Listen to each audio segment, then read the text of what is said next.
की गेल्या 40 वर्षामध्ये मी माझ्या स्वतःवरती कधी अन्याय झाला असेल, कुठली भूमिका पक्षाची घेतली गेली असेल, काय गेली असेल, स्वतःसाठी आजपर्यंत कधीही जाहीर भूमिका घेतली नाही.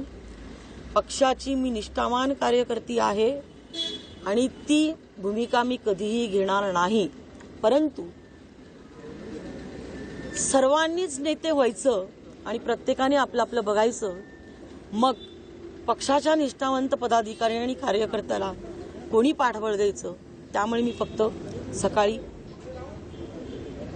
पक्षाला पोस्ट टाकली, म्हणजे याच्यावरती सोशल मीडियावरती पोस्ट टाकली होती, एवढाच विषय आहे. आपले डोळे पाणावलेले आहेत, आपण गैवरून आलेला आहे. आपल्याला काय भावना आहे? एक कार्यकर्त्यांची सुद्धा आज तीच भावना होती तिथे कार्यालयात. नाही, गैवरून येण्याचं कारण महत्वाचं म्हणजे मी एक अतिशय सामान्य कार्यकर्ती आहे आणि माझ्या डोळ्यासमोर जर कार्यकर्त्यांना बळी दिला जात असेल तर हे काही बरोबर मला वाटलं नाही. जे आज पक्षामध्ये आलेले आहेत, पक्षाची वरिष्ठ पदाधिकारी म्हणून मी त्यांचं स्वागत करते, पण आज जे काही घडलं ते मला काही आवडलेलं नाहीये. तरी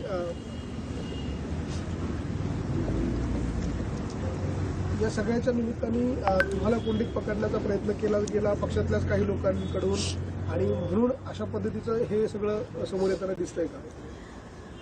मला कोणी कोंडीत पकडत असेल, ज्यांना पकडायचं असेल त्यांनी मला जरूर पकडावं, मी त्याला कशालाही घाबरत नाही. परंतु ह्या सगळ्या विषयांच्या माध्यमातून मला असं वाटतंय की माझ्या भूमिकेच्या सोबत आमच्या जुन्या पक्षाच्या नेत्यांनी